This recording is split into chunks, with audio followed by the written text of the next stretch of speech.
Dear DJ Cory, nagbusong ako sa lain nga lalaki pero baton inaasang boyfriend ko. Basta, hindi na lang kuno ipabalo sa matudood nga tatay sang anak ko nga nagabusong ako. Ay nako, DJ Cory. Follower mo gid ako kag permi ko ginalantaw ang mga stories nga ginabasa mo. Somehow, makarelate man ako kag ang iban nga nagasalamin sang kabuhi sang inagyan nila. Pero daw mas complicated siguro ang sitwasyon ko subong compared sa iban na kag ginaako ko DJ Cory tungod sa mga sala ko, nakalabuot ako sa komplikado nga sitwasyon ko nga ini. Itago ako sa ngalan nga Shasha. May nakilala ako online, isa ka lalaki. Nangin mag-vibes kami. Sa kung ano-ano nga mga bagay nga pwede namon lingaw-lingawan online. Hasta nga, nag-istorya na kami through calls, sa phone, and video calls. May boyfriend ako that time. Kagaminado ako nga cheater ako. Oo, ginatunto ko ang boyfriend ko. Ang kabit ko, itago ta sa ngalan nga Julius. May nagakatabo sa amo ni Julius. After 7 months, since nangin kami. Nag-overnight kami sa motel, kag aminado ako nga malipayon ako kung kaupod ko siya. May pamilya na si Julius. Kaglayo siya sa pamilya niya. Tungod, ara sa probinsya ang ka-live-in niya, kag ang anak nila. Hasta isa kaadlaw nakibot na lang ako sa hinali nga batsyag sang lawas ko. Wala ako maabdan sa akong bisita. Yes, wala ako ginaregla.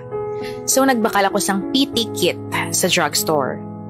Kag sa makabalik ako sa balay, dito ko nabalaan nga nagabusong ako. Sang mabalaan ko ato, ginhambal ko inidayon sa boyfriend ko. Natingalang boyfriend ko, tungod wala sang may nagakatabo sa amon. Isa siya ka conservative, born-again Christian, nga wala naga-practice sang sex before marriage. Ganigin pamangkot niya ako. Sino ang tatay sang ginabusong ko? So ginambal ko, nga nadisgrasya ako sang iban nga lalaki. Grabeng hilibion ko sa tubang niya. Kagbisan balaan ko nga masakit sa parte sang boyfriend ko ang ginhimo ko nga sala, nangin prangka ako. Nag-expect ako nga mawara siya, maakig, pero ginbato niya ko. Tiyagang hambal niya, hindi ko na lang kuno pag-ipabalo ang tanan sa matutuod nga tatay sang ginadala ko, sang ginabusong ko. So wala ko ginpabalo si Julius nga nadisgrasya niya ko. Nakipagbulag ako sa iya. Kagang hambal ko, ma-focus na lang siya sa mag-iloy niya nga ara sa probinsya. Nadula nga mo niya communication ni Julius, and then year 2020 may nag-chat sa ako nga hindi ko kilala. Ginreplyan ko. Kaginhimo niya pa ako nga manugpakot. Tungod hambal niya, pakton ko kuno kung sino siya. Kag napakot ko gidman kung sino siya. Insakto ko na ako. Si Julius. Siya ang nag-chat sa akon liwat gamit ng isa ka dummy account. Nagkamustahanay kami, kag nabalaan ko nga 3 na gali ang anak niya. Tapos sinali niya lang pamangkot kung sino ang tunay nga amay sa anak ko. Hambal ko, sino pa ba kundi boyfriend ko? Boyfriend kong tatay eh. So, ginbreak niya gali ang iyang rule sa bat niya. Abi ko okay na. Sanggin pamangkot niya ko liwat. Abi ko okay na ang tanan. Astagin pamangkot niya ako liwat. Nga daw ang gid sa ako ng bata aho. Hamba ko okay ka lang. Basi kinanglan mo ipacheck mata mo. Huwag assuming. Gintry ko nga daloon siya sa lango-lango. Ginpilit ko pa nga hindi pag-ihambal kay Ginpilit ko pa ang kaugalingon ko nga hindi paghihambal kay Julius ang tanan. Nga siyang matudtuod nga amay isang anak ko. Bisan kapila ka beses siya nga nagapangulit. Hasta ka naglipas ang panahon and one day nahubog ako. Kag na-chat ko si Julius. Nga siya ang tatay sa anak ko. Nakibot siya.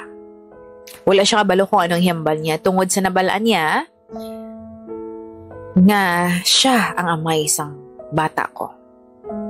Aminado ako, bisan papano may feelings man ako gihapon sa iya. Naluyag pa ko. Palangga ko pa siya. Tungod every time nga makita ko ang anak namon, siyang madumduman ko. Kag nakibot gid siya sang mabalaan niya nga magka-birthday ang agot niya nga anak, kag ang anak niya sa akon. Lain-lain lang ang tuig kung saan o sila gid panganak.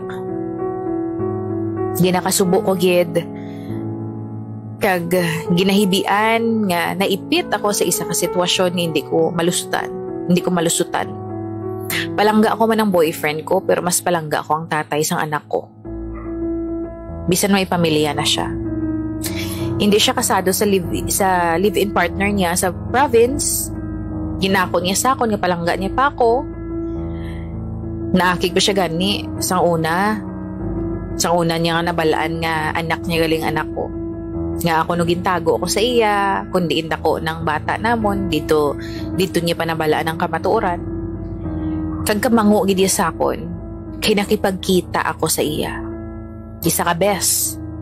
Kag may natabo sa amon. Sa natabo sa amon, nabatsyagan namon nga sobra namon na miss ang isa kag isa.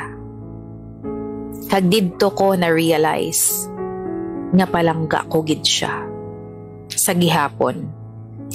Ang boyfriend ko sang una, nga bana ko nasubong. Oo, ginpakaslan niya ko. Kag nagtindog bilang amay sang anak ko. Wala siya sang kalibutan sa nagakatabo. Nga ginatunto ko siya. Oo, ginatunto ko na naman siya. Sa subong may relasyon kami gihapon ni Julius. Kag hindi na ako kabalo ko anong himuon ko. May pamilya na ang tatay sang anak ko. Pero may anak man siya sa akon. Kag palangga ko pa siya. Hindi siya makipagbulag sa akon bisan gusto ko nang tapuson ang nagapatunga sa amon. Ginapanumdum ko man, paano na lang kung mabalaan sang live-in partner niya ang relasyon namon. Basta ipalayo siya sa anak niya. Hindi na ako kabalo kung anong insakto nga himuon sa sitwasyon ko. Asa dali na lang ako, DJ Cory. Love, Shasha. Hay, sa subong nga panahon, hindi ka naging malikawan ang stress. Or worse, ang depression nga ginatawag. Knows mo na bala ang Brain Health Supplement? Yes! Brain Health Supplement. Brain supplement ini to keep our brain in a healthier state. Maayo ini kung mayara ikaw sa anxiety or panic attacks. It helps maintain a good mood. Naga-enhance man ini sang memory and focus. Makapanami gid sang tulog mo. Ang Brain Health Food Supplement mabakal sa mga butika nationwide. Or pwede mo man ma-message ang Brain Health Facebook page.